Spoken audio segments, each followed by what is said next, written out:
오늘 2023년을 마무리하고 2024년을 맞이하는 이 송구영신 예배에 이사야 60장 1절에서부터 3절까지의 말씀으로 하나님의 은혜를 나누겠습니다.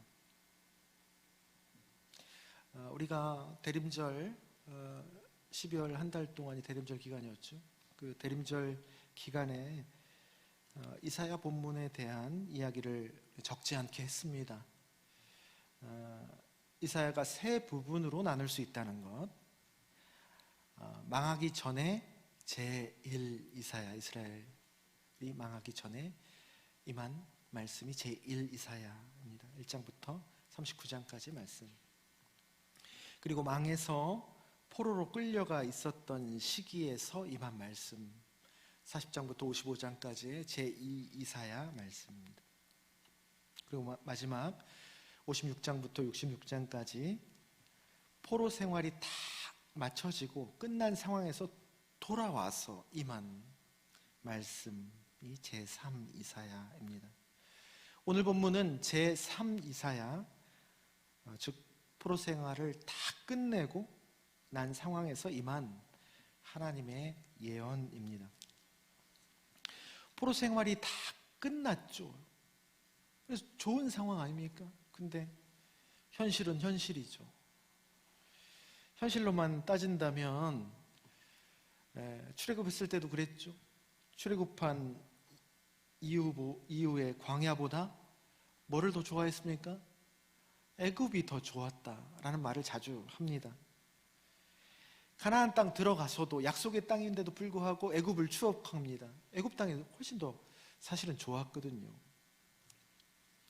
그냥 노예에서 해방되어서 자유로워졌다라는 것뿐입니다. 오히려 자유를 얻었을 뿐 더 혼란스럽고, 자유를 얻었더니, 그렇게 오매불망한 자유를 얻었더니 이 자유가 더 부담스러워요. 뭘 해야 될지 모르겠어요. 차라리 매여 있더라도 좀 잘 먹고 평안하고 하는 것이 낫다고 생각할 때도 있죠. 인간의 본성입니다. 광야에서 또 가나안 땅에서 하나님의 인도하심을 받는 자유를 누림에도 불구하고 이전에 익숙했던 노예의 땅 애굽을 이스라엘 백성들이 추억했던 것처럼 우리는 역사적으로 봤을 때 식민지로 매여 있었을 그 팍스 로마나 로마의 식민지 시절, 또 강력한 독재의 시절을 오히려 좋았다고 생각할 때가 있습니다. 우리의 역사도 그랬고 지금도 그러고 있습니다. 우리가 그림 하나를 보겠습니다. 최근에 저도 어디서 봤던 그림인데요, 굉장히 인상 깊게 남았던 그림입니다. 어떤 사람이 감옥에 갇혀 있습니다. 그런데 열쇠가 있고 빵이 있습니다. 뭐를 선택해야 되겠습니까? 감옥에 갇혀 있는데 당연히 열쇠를 택해서 자유를 얻어야 되잖아요. 그런데 현실은 그렇지 않을 때가 많이 있다는 겁니다. 자유 대신에 빵을 집는 장면입니다. 이해가 안 되죠. 또 현실은 그렇게 돌아가는 겁니다.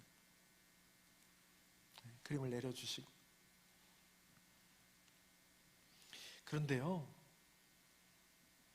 이 제3 이사야의 삶의 자리에 있는 사람들은 70년 동안 바벨론 포로 시절에 그걸 교육받았잖아요. 하나님과의 관계 아래서 이 신앙으로 철저하게 훈련받았던 사람입니다. 그래서 자유를 택하죠. 당연한 거 아니겠습니까? 그 당연한 것을 이제 회복한 것이죠. 그 제3 이사야 삶의 자리에 있는 사람들은 어쨌든 뒤는 어떻게 되든지 몰라도 마땅히 얻어야 할 자유를 선택한 사람입니다.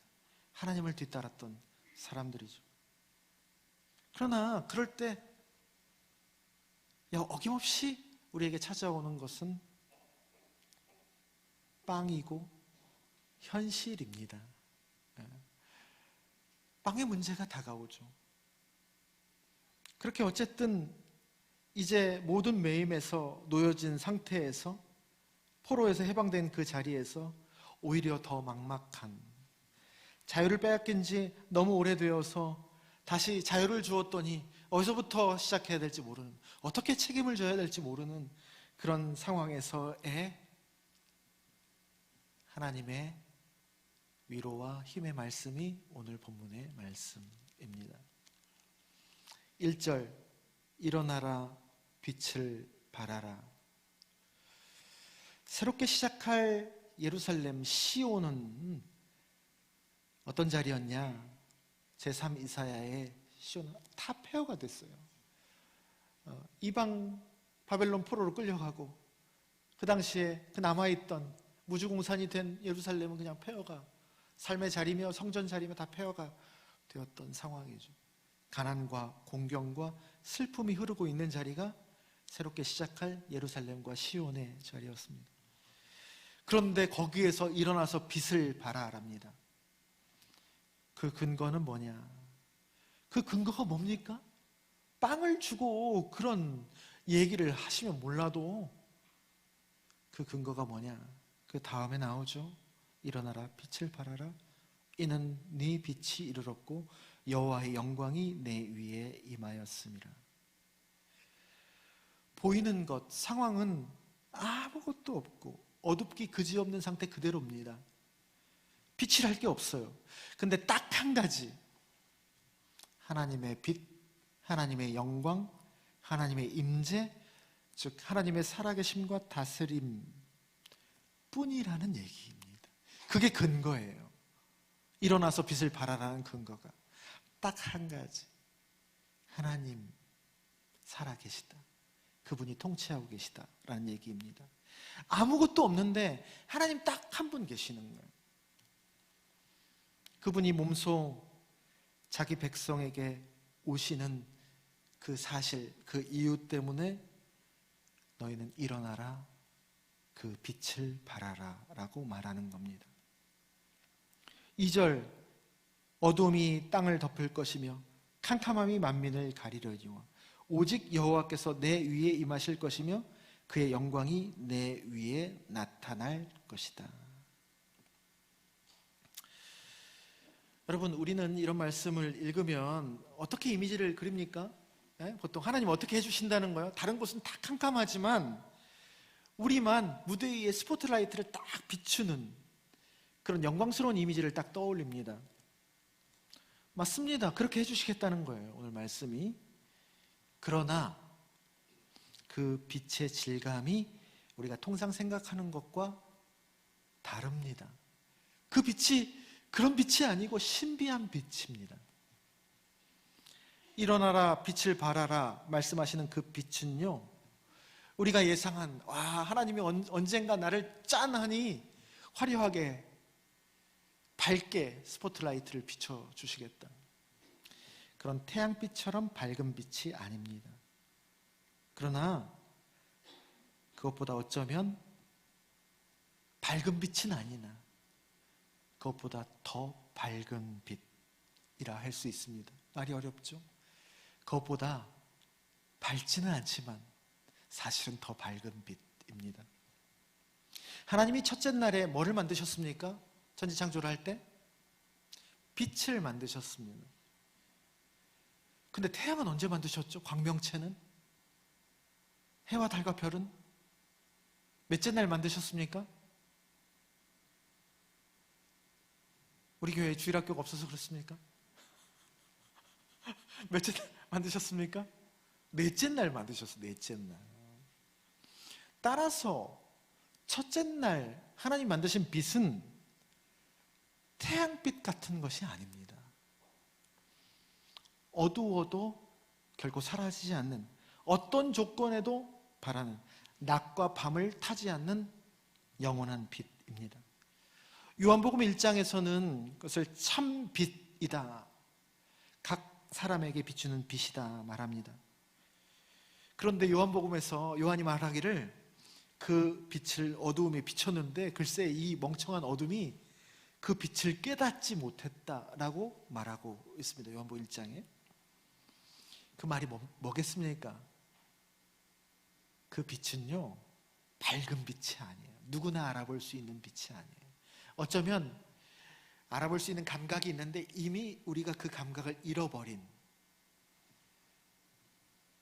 그런 숨겨진, 감각되어지지 않는 빛이라는 얘기입니다. 딱 보면 아는 그런 화려한 빛이 아니고 오래 보아야 맑은 사람의 눈에만 비치는 비로소 드러나는 빛입니다. 숨겨졌지만 너무도 아름답고 은근하지만 너무도 밝은 그런 빛입니다. 내면의 빛이고 한 사람의 일생을 통해서 아름답게 드러나는 정직한 빛이며 하나님이 이미 우리 안에 심어두신 하나님 형상에서 나오는 빛입니다. 다시 말하면 영혼의 빛입니다. 우리가 죄인이라고 하는 것은 하나님 아닌 빛, 인위적이고 급조한 빛을 쫓아다니는 불나방 같은 존재라고 다르게 표현할 수도 있겠습니다. 죄인이라고 하는 것이 돈자랑, 힘자랑, 이름자랑, 왕년에 우리 가문이, 우리 학교가 그러한 빛이죠. 그러한 인위적인 빛 같아 보이지만 하나님 아닌 빛을 가지고 우리는 드러내려고 합니다. 그것을 추구합니다. 그것에 달려듭니다. 그러나 참 빛, 내 안에 계신 하나님을 드러내는 것, 사도 바울이 얘기했던 나는 주님을 자랑하노라 했을 때 주님 자랑은 우리를 진정으로 빛나게 합니다.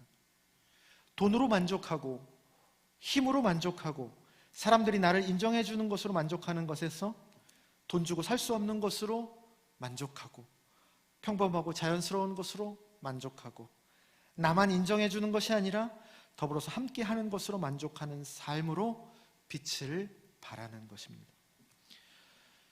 BC 4세기, 주전 4세기의 그리스에 디오게네스라는 철학자가 있었습니다. 아주 독특한 사람이었습니다. 이 사람은 큰 장독 같은 데에서 살았습니다. 그 안에서. 그러나 깊은 지혜를 가지고 있는 현자였습니다. 그래서 그 당시에 세계를 다 손에 넣은 그 이름도 유명한 알렉산더 대왕이 그의 소문을 들어요.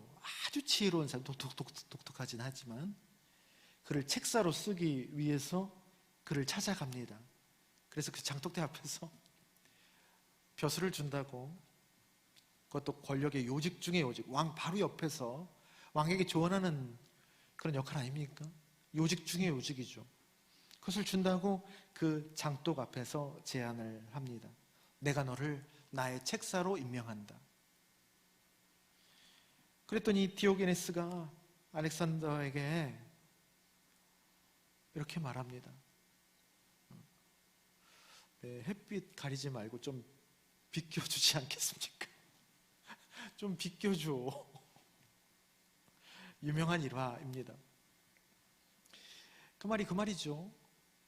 그까짓 건 너 다 먹어. 다 먹고 네가 좋다고 하는 거 나는 내가 지금 누리고 있는 이 햇빛만도 못하는 것이다. 그러니까 햇빛 좀 가리지 말아줘. 라고 알렉산더 대왕에게 그렇게 말하는 장면입니다. 뭐가 다른 겁니까? 가치가 다른 거죠. 뭐를 값어치 있게 느끼는가. 가치가 다른 겁니다. 제가 신대원 다닐 때 신학교에서 저에게 기도를 가르쳐 주신 스승님이 계십니다. 제가 평생 동안 존경해 마지 않는 그런 스승님입니다. 근데 이분은 잘생기지도 않았고 목사에게 요구되는 그 목소리의 발음들이 있잖아요. 목소리도 좀 이렇게 좋고 발음도 명확해야 이게 잘 전달되는 거 아닙니까? 근데 그분을 보면 위로가 됩니다. 정제되고 세련되지 않으셨습니다.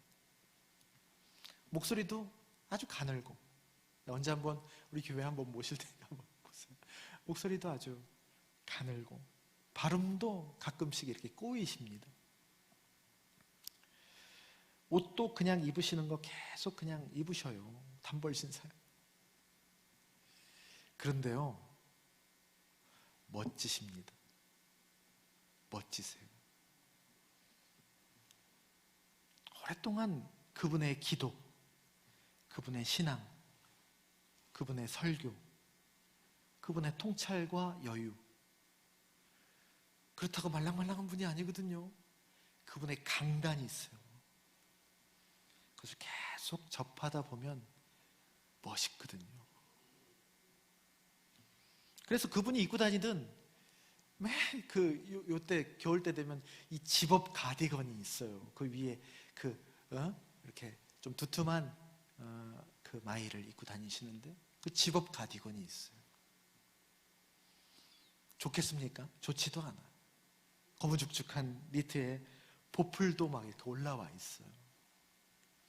그런데 그 옷이 너무너무 멋져 보이는 거예요.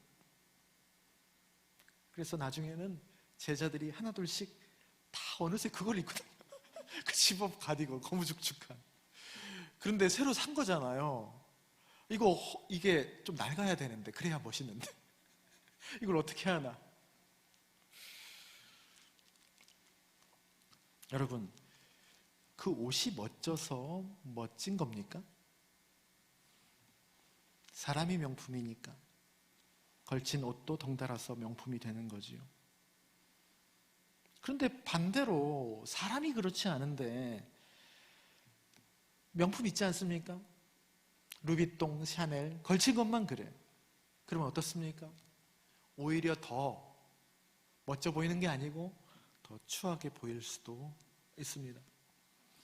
여러분, 우리 신앙인들이 추구하는 빛, 아름다움, 기쁨, 행복은 세상이 말하는 그런 인위적이고 조악한 그런 차원의 것이 아닙니다. 하나님이 주시는 자연스럽지만 신비하고 은근하지만 지극히 아름다운 것이다. 기쁨도요, 슬픔을 배제해서 기쁨을 만드는 게 아니에요. 슬픔 속에서 배어나온 묘한 기쁨이고 고통 중에 피어나는 행복이고 죽음 가운데서 희한하게 올라오는 생명입니다. 그게 부활의 기쁨이고 진정한 부활의 생명입니다. 예수님께서 빛으로 오셔서 그 빛을 드러내고 가신 이후에 그 빛은 어떻게 됐습니까? 잘 보이진 않았지만, 화려하진 않지만 그 빛은 2000년 동안 꺼지지 않고 곳곳에 발하고 있고 그 빛을 알아보는 이들마저 덩달아서 예수님처럼 빛나고 아름답게 해줍니다. 사랑하는 나정동산교회 성도 여러분, 우리가요 점점 이 빛을 더 사모하고 갈망하기를 바랍니다. 올해보다 내년이 더 이 빛을 바라고 이 빛을 더 발산하는 그런 존재가 되기를 바랍니다. 결국요 이 빛이 승리합니다. 3절에 나라들은 내 빛으로 왕들은 비치는 내 광명으로 나아오리라. 결국 이 빛이 드러나게 되어 있고 그 어떤 힘도 이 빛을, 어떤 어둠도 이 빛을 절대로 이기지 못합니다. 왜 그렇습니까? 그게 진짜이기 때문입니다. 참 빛이기 때문입니다. 2024년 새해에는 여러분의 일상의 공간에서 이 신비한 빛을 발하시기를 바라겠습니다. 식탁에서 또 나의 방에서 그곳을 내면의 빛을 발견하는 성소로 만들어 가시길 바랍니다. 우리의 부르심의 자리, 또 일터, 또 하루에 주어진 만남 속에 이 빛을 발하는 사람이 되어 갑시다. 또한 우리 교회가 이 참 빛을 은근하게 비춤으로 좀 초라한 모양새를 하고 있고 또 그럴듯한 뭐가 없어도 또 보풀이 올라오는 이 낡은 옷을 설령 입고 있어도 주위에 그 은근한 멋짐과 아름다움을 드러내는 교회로 성숙해가는 그런 한 해가 되기를 주님의 이름으로 축원합니다.